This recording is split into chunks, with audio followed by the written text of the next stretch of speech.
బులెటిన్లో మరో బ్రేకింగ్. ఖమ్మం జిల్లా పెదవాగు రిజర్వాయర్ ఉధృతంగా ప్రవహిస్తూ ఉండడంతో ముంపు ప్రాంత ప్రజలను అధికారులు అప్రమత్తం చేశారు.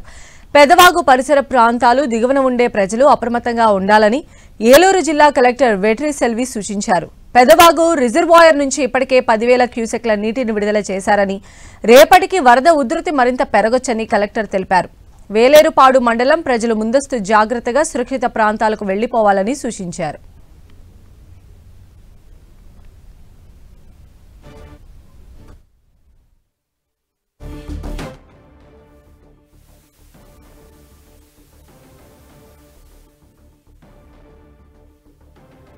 అశ్వరావుపేటలో ఉన్న పెద్దబాగా మీడియం ఇరిగేషన్ ప్రాజెక్ట్ నుంచి వాటర్ రిలీజ్ అవుతున్నాయి. ఆ క్యాచ్మెంట్ ఏరియా అంతా ఎక్కువ రెయిన్ఫాల్ వచ్చినాయి కాబట్టి ఒక 10,000 క్యూసెక్స్ ఇప్పుడు చెప్పడం జరిగింది. ఇంకా ఫ్లో ఇంక్రీజ్ అవుతుంది కూడా చెప్పడం జరిగింది. సో ఆ పెద్ద భాగం మనకు వాటర్ రిలీజ్ వల్ల మన ఆంధ్రప్రదేశ్లో వేలేరుపాడు మండలం సంబంధించి ఒక 17 హ్యాబిటేషన్స్ అఫెక్ట్ అవుతుంది.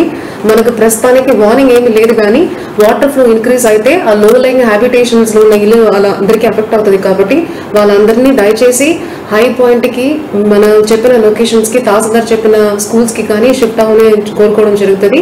దయచేసి మీరు రివర్ కి వెళ్ళొద్దని, మన పెద్దబాగు సంబంధించిన లొకేషన్ కి వెళ్ళొద్దని, అక్కడికి ఏమి వెంచర్ చేయవద్దని కూడా చెప్పడం జరుగుతున్నాయి. ఆ లో లైంగ్ హౌస్ హోల్డ్స్ ఎవరు ఉన్నారో మీరు దయచేసి నేను చెప్పిన లొకేషన్ కానీ మీకు తెలిసిన హై పాయింట్ కైనా వెళ్ళిపోమని కూడా చెప్పడం జరుగుతున్నాయి.